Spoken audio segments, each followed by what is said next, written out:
sa ngayon po wala pa pong nakikipag-ugnayan sa inyo sa hanay po ng NBI, ng PNP or even DOJ tungkol po dito sa latest development na ito?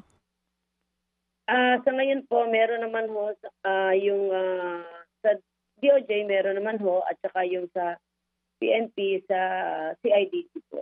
Sila Opo. po ay nakikipag-ugnayan po sa atin. Opo. So kailan At po? yung CHR din ho, minsan nung nagkaroon kami ng prayer rally, Mm-mm. sinabi namin din yung aming naging hinaing sa Opo.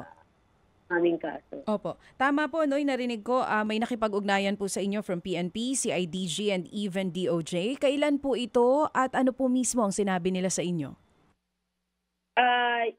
Ang sinabi lang po sa amin na inaantay lang po natin yung sa witness namin, yung witness nila, yung si alias Totoy, na inaantay pa rin po namin kung ano ang magiging malaking development. And sa CIDG ho, kami ay pupunta kay CIDG General Macapas ngayong week na to para humingi uli kami ng audience at mag-follow up sa aming mga kaso. Oo. Meron na po bang sinasabi po yung mga ahensya na nabanggit ninyo na kung sakali ay ihanda po na mga gamit halimbawa para po sa identification kung sakali man pong mag-start na yung pagsisid sa Taal Lake?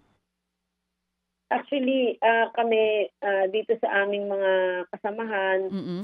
ah, nag-usap-usap kami na ihanda niyo yung mga damit, yung huling damit na ginamit ng mga kaanak niyo para just in case merong ma-identify na kung meron man na ma-identify pa na pwedeng matandaan na sila yung mga kaanak.